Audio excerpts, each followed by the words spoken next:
Ions के बारे में बात करते हैं जी कि आइंस हमारे पास क्या है। और यहाँ पर हमने दो इसके साथ एरोज लगा के और रिप्रेजेंट किए हुए हैं, कैट आइन और एन आइन भी।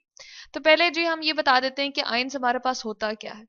आइंस हमारे पास एक ऐसी स्पीशी होती है जो कि किस तरह से हमारे पास बनती है जी, जब एक एटम में से हम या तो इलेक्ट्रॉन रिमूव कर दें या फिर उसमें एक इलेक्ट्रॉन एक्स्ट्रा डाल दें, तो क्या वो चीज बन जाती है हमारे पास जी आइन। और ये दो टाइप्स के हमारे पास होते हैं जी, एक तो है कैटाइन, ठीक है, और दूसरा जो हमारे पास है जी वो है हमारे पास एनाइन।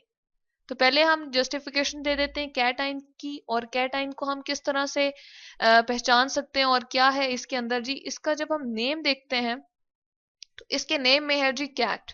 और ये कैटाइन बेसिकली हमारे पास ग्रीक लैंग्वेज का एक वर्ड है। और कैट का मीनिंग जो होता है वो क्या है जी, यहाँ पर डाउन, यानी कि किसी चीज ने यहाँ पर क्या हो जाना है, लो हो जाना है या कम हो जाना है या डाउन हो जाना है।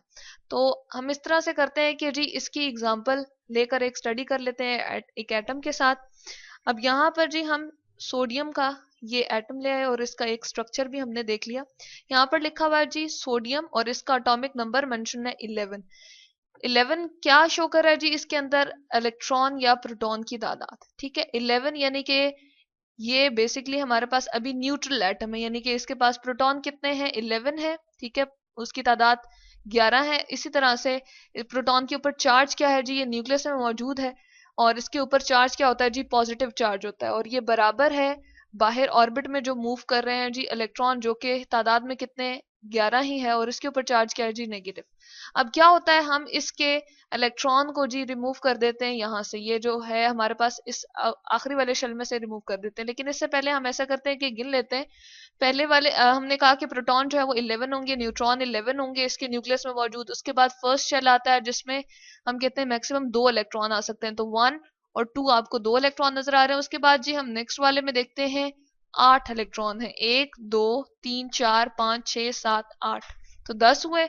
और ये जो लास्ट वन में है जी 11, तो हमने देख लिया कि 11 ही प्रोटॉन है और 11 ही इलेक्ट्रॉन जो कि इसके ऑर्बिट में मूव कर रहे हैं। अब क्या करते हैं, हम इसके एक इलेक्ट्रॉन को जी यहाँ से रिमूव कर देते हैं, हटा देते हैं।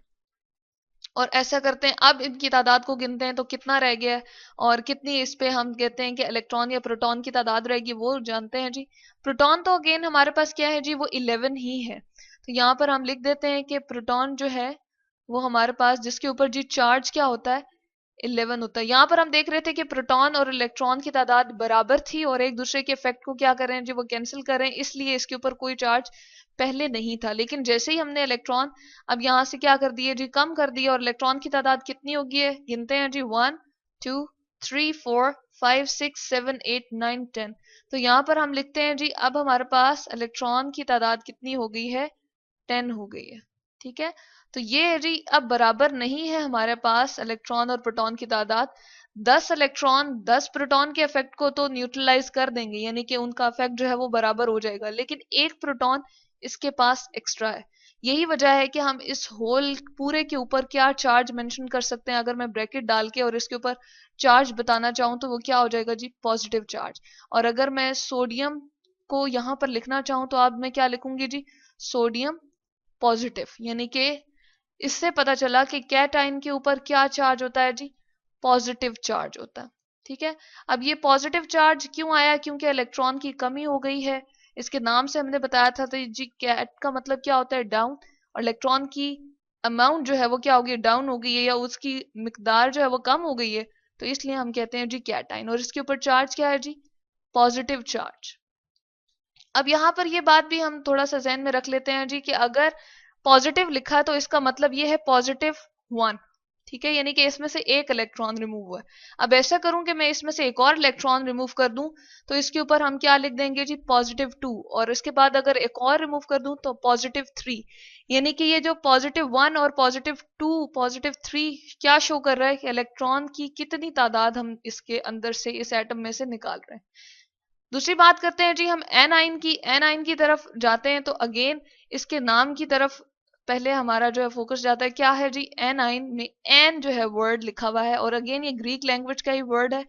एन का मतलब क्या है जी, अप या इंक्रीज हो जाना, ठीक है, यानी कि किसी चीज की तादाद यहाँ पर क्या होगी जी, इंक्रीज हो जाएगी। तो अगेन हम इसके लिए एक ऐसा करते हैं कि एटम लेके और उसके साथ हम इसकी वजाहत करते हैं जी।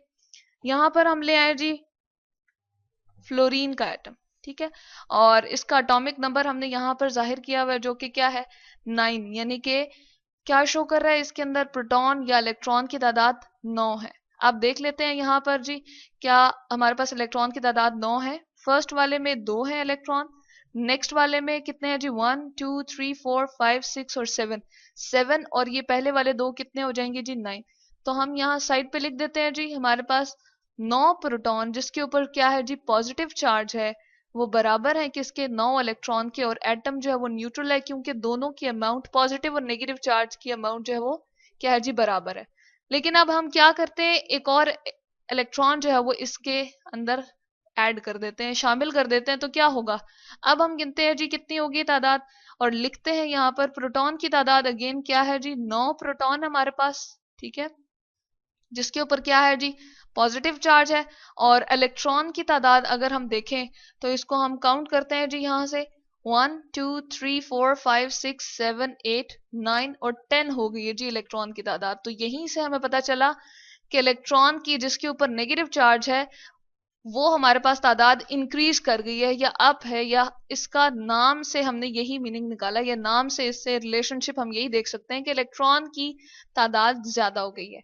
अब 9 प्रोटॉन जो है वो 9 इलेक्ट्रॉन का इफेक्ट तो न्यूट्रलाइज कर रहे हैं, इक्वल कर रहे हैं, बराबर में है, लेकिन एक इलेक्ट्रॉन एक्स्ट्रा है जिसकी वजह से हम फ्लोरीन के ऊपर क्या लिखेंगे जी एक नेगेटिव साइन यहां पर लिखेंगे, ठीक है, नेगेटिव लिखा है या -1 है इसका मीनिंग, यानी कि इसमें इसके अंदर हमने एक इलेक्ट्रॉन को ऐड किया। अब अगेन हम इसमें 2 इलेक्ट्रॉन भी ऐड कर सकते थे, 3 भी, तो इसके साथ रिस्पेक्टिवली हम क्या लिखते जाएंगे जी -1 -2 और इसी तरह से बहुत सारे एनाइंस हम देखेंगे। तो यहां से एक और बात भी हमें पता चल गई कि इनके ऊपर अगर पॉजिटिव हमने कैटाइन के ऊपर सिंपली लिखा हुआ तो इसका मतलब यही है कि +1 यानी कि एक इलेक्ट्रॉन इसमें से निकाला है, और यहां पर हम कह रहे हैं जी नेगेटिव, तो क्या शो कर रहा है कि -1 यानी कि इसके अंदर एक इलेक्ट्रॉन हमने ऐड कर दिया। तो एनाइन हमें पता चल गया कि हमारे पास क्या होता है, इससे इलेक्ट्रॉन की तादाद इंक्रीज होगी है जिसके ऊपर चार्ज क्या है जी नेगेटिव है। तो यहां पर हम लिख देंगे एनाइन के ऊपर क्या चार्ज होता है नेगेटिव। तो यहां पर हमने लिख दिया जी इसके ऊपर होल के ऊपर, यहां पर हम चले रिप्रेजेंट कर देते हैं होल के ऊपर, अगर मैं ब्रैकेट लगा के लिख दूं नेगेटिव जिस तरह से फ्लोरीन को हमने यहाँ पर शो किया है, तो ये हमारे पास कौन सा बन गया जी एनाइन, फ्लोरीन का एनाइन बन गया, और इसके ऊपर हमारे पास चार्ज क्या है जी नेगेटिव चार्ज। और इसके साथ साथ हम ये भी चले डिस्कस कर लेते हैं, बता देते हैं कि ये हमारे पास प्रोडिक्ट टेबल में कौन से एलिमेंट कैटाइंस बनाते हैं और कौन से एलिमेंट एनाइन को बनाने के लिए सलाहियत रखते हैं जी। एनाइंस जो हमारे पास होते हैं या कैटाइंस जो होते हैं, अगर प्रोडिक्ट टेबल में हम देखें कौन से एलिमेंट बनाएंगे, तो एलिमेंट्स जितने भी हमारे पास डिस्कवर हुए हैं प्रोडिक्ट टेबल के अंदर हमने जी एटॉमिक नंबर के इंक्रीजिंग ऑर्डर के हिसाब से रख दिए कि हर दूसरा एलिमेंट जो है वो अपने एटॉमिक नंबर में पहले वाले से ज्यादा है। अब अगर हम उसके लेफ्ट साइड पे देखें तो सारी की सारी जो हमारे पास जी मेटल्स हैं, ठीक है, वो क्या होती हैं, उनके पास एबिलिटी ये होती है कि अपने इलेक्ट्रॉन्स को वो लूज कर सकती हैं, ठीक है, तो वो क्या बनाती हैं मोस्टली हमारे पास कैटाइन बनाती है, यानी कि इलेक्ट्रॉन को रिमूव कर देती हैं, तो उनके हम कहते हैं कि वो किस में कन्वर्ट होगी कैटाइन में।